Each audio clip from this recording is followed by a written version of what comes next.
네, 반갑습니다. 경자입니다. 주말 저녁 잘 보내고 계신가요?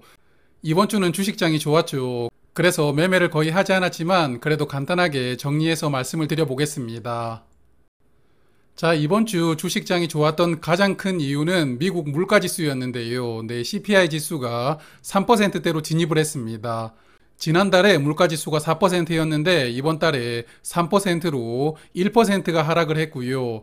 그래서 이제는 금리를 7월에 한 번만 올리면 이제 그만 올려도 되지 않겠나 그런 전망들이 나오고 있거든요. 그래서 이번 주에 주식시장이 아주 좋았습니다.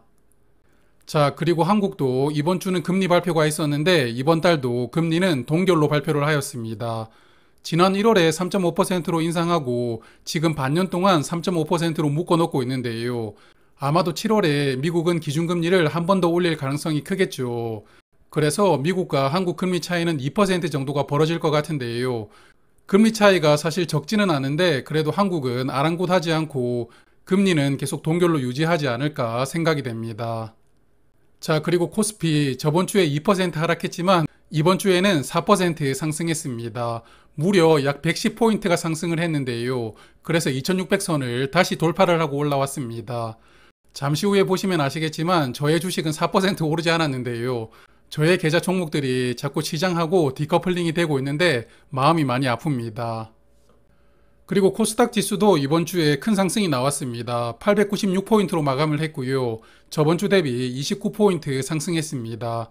900포인트를 거의 넘어갈 뻔하다가 그래도 약간 아래에서 마감을 했는데요. 다음 주에는 코스닥도 900포인트 넘어주기를 바라봅니다.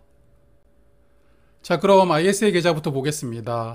자, 가장 좋아하지만 또 가장 힘들게 만들어주는 저의 SK텔레콤이 월요일에도 주가가 또 쭉 빠지더라고요. 그래서 얼른 43,400원에 주식을 10주를 샀습니다.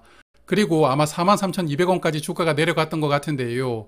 이후에는 반등이 쭉쭉 나오면서 네, 그래서 이제는 매수를 멈출 수가 있게 되었습니다. 그래서 주봉 차트를 보면 저번 주에 장대 음봉이 나왔는데 이번 주에 또 장대 양봉이 나오면서 저번 주에 나왔던 음봉을 거의 다 회복을 했는데요. 반등이 나오려면 시간이 조금 더 필요하겠다고 생각을 했지만 그래도 이번 주에 큰 반등이 나와서 그래도 한결 여유가 생겼습니다. 자, 수급을 보면 이번 주에 상승 주체는 기관이었는데요. 저번 주에 제가 기관들 매수를 하지 않는다고 욕을 조금 했는데 네, 이번 주에는 이쁜 짓을 많이 했습니다. 5일 연속 매수를 하면서 개인 물량들을 거의 다 받았고요. 그리고 외국인도 아직까지는 매도를 이어가고 있지만 그래도 13일과 12일은 이렇게 약 10만 주 정도 매수를 했거든요. 그래서 외국인 매도세도 이제는 끝물이 아닐까 그런 생각을 해보고 있습니다. 자, 그래서 잔고를 보면 저번 주보다는 형편이 나아졌습니다. 아직까지는 뭐 대부분 파란색인데요. 그래도 SK텔레콤은 수익률이 마이너스 9%로 다시 10% 아래로 내려왔고요. 하나금융지주도 낙폭을 많이 줄였고 삼양옵틱스는 뭐 세워라 내워라 하고 있습니다. 보고 있으면 마음이 많이 아픈데 어쨌든 잘 버텨봐야 될 것 같고요. 그리고 JR글로벌리츠가 이번 주에 주가가 꽤 반등이 나왔습니다. 저는 4,000원 깨는 거 아닌가 생각하고 100주를 추가로 매수하려고 기다리고 있었는데요. 4,000원 깨지 않고 반등이 나왔고요. 그리고 이지스 밸류 리츠는 아마 유상증자 끝날 때까지는 주가 흐름이 그렇게 좋지는 못할 것 같습니다. 그리고 KTNG는 이번 주에 주가가 약간 올라서 저의 계좌에서도 약간 빨간불을 보여주고 있고요. 솔 미국 배당 다우존스도 4% 정도 수익이 나오고 있습니다. 제가 ISA 계좌에서 보유하고 있는 종목 중에서 두 종목이 이번 주에 뉴스가 나왔는데요. 첫 번째는 하나금융지주입니다. 하나금융지주가 KDB생명을 인수하겠다고 참전을 했고 지금은 우선협상 대상자로 선정이 되었는데요. 뉴스를 몇 개 읽어보니까 신한지주나 KB금융과 다르게 하나금융지주는 은행 말고는 나머지 계열사들이 조금 알짜가 없나 보더라고요. 그래서 이번에 KDB생명을 인수하면서 비은행권 수익을 조금 강화해 보겠다 뭐 그런 생각을 하고 있는 것 같은데요. 그런데 또 다른 기사를 읽어보면 이걸 인수하는데 거의 돈이 1조 정도 필요할 것이다 뭐 그런 전망도 나오고 있습니다. 그래서 이걸 혹시 인수하면서 하나금융지주 배당금에 영향이 가는 것 아닌가 그런 우려도 드는데요. 여하튼 하나금융지주가 앞으로 어떻게 될지는 모르겠으니까 혹시 은행 종목을 투자하실 분들은 하나금융지주 말고 다른 종목을 눈여겨보시는 것은 어떨까 싶습니다. 자, 그리고 두 번째는 KTNG 뉴스인데요. 2분기 실적이 다소 부진할 것이라는 전망이 나오고 있습니다. NH투자증권 리포트였는데요. 2분기 영업이익이 전년 동기 대비 22% 정도 감소할 것으로 전망을 했습니다. 그래서 상반기 내내 주가가 많이 하락했는데 이러한 실적 부진이 주가에 반영이 된 것은 아닌가 싶기도 하고요. 어쨌든 하반기에 실적이 어느 정도 버텨주면 또 호재가 있죠. 네, 중장기 주주환원 정책을 발표를 할 거니까요. 그때까지 주가가 빠진다면 저는 계속 모아볼 생각입니다.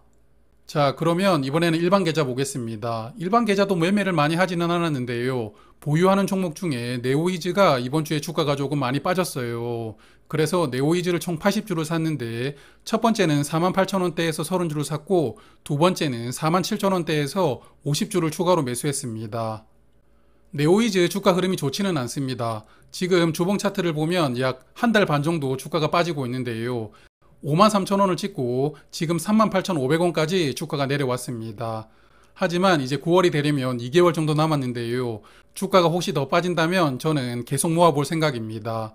그래서 37,000원대에서 마지막 매수를 했으니까 다음 구간은 36,000원대로 생각을 하고 있는데요. 36,000원대로 내려온다면 과감하게 물을 추가로 더 타볼 생각입니다. 자, 그래서 네오이즈가 지금 현재 담겨있는 잔고 종목 중에서는 가장 매입 금액이 많습니다. 1200만원치 매입을 했는데요. 원래 제가 1000만원 이상 매입을 잘 하지 않는데 네오이즈는 저의 기준을 약간 높여서 2000만원 정도까지는 매입을 한번 해보려고 생각을 하고 있고요. 당분간은 주가가 빠질 때마다 추가로 매수를 할 생각입니다. 그리고 에이스토리하고 뉴프렉스는 보너스 매수를 한번 하려고 잔뜩 기다리고 있었는데 제가 생각하던 가격까지 내려오지 않아서 이번 주에 매수를 하지 못했고요. DB하이텍은 다른 반도체들 다 날아갈 때 지금 주가가 빌빌거리고 있습니다. DB하이텍 보고 있으면 마음이 많이 아픈데 어쨌든 반도체 시장의 호황이라는 것보다는 경영권 분쟁이 주가에 더 큰 영향을 주고 있는 것 같습니다. 하지만 수익률이 뭐 그렇게 마이너스가 크지는 않으니까요. 주가가 빠지면 조금 더 매수를 해보고 비중을 다 채워볼 생각입니다. 일반 계좌에서는 뉴프렉스만 말씀을 드릴까 하는데요. 뉴프렉스를 제가 주봉상 121선에서 추가 매수하려고 기다리고 있었는데요. 121선을 찍지 않았고 이번 주에 반등이 나왔습니다. 사실 이번 주에 왜 반등이 나온지는 모르겠지만 한 가지 추측을 해보자면요. 일단 뉴프렉스는 연성 회로 기판을 만드는 회사인데 이걸 메타 아시죠? 네, 페이스북을 운영하는 그 메타에 납품을 하고 있습니다. 메타가 현재 메타캐스트 프로라는 이런 VR 기기를 만들어서 판매를 하고 있는데요. 내년에는 이제 애플도 XR 기기를 이제 시판하겠지만 현재는 전 세계적으로 메타캐스트 프로가 가장 많이 팔리고 있는 VR 기기입니다. 그래서 뉴프렉스 약간 메타랑 엮여 있는데 최근에 메타가 스레드라는 새로운 앱을 출시를 했죠. 그리고 이게 뭐 3일 만에 가입자가 1억 명이 넘었다. 트위터를 강력하게 위협하고 있다. 뭐 이런 기사들이 많이 나오던데요. 그래서 뉴프렉스가 혹시 스레드 관련 종목이 된 것 아닌가 그런 생각도 해보았습니다. 어쨌든 주가가 많이 물려있다 보니까 희망 회로를 열심히 돌리고 있는데요. 조만간에 제가 샀던 가격 이상으로 올라와서 빠이빠이를 할 수 있었으면 좋겠습니다.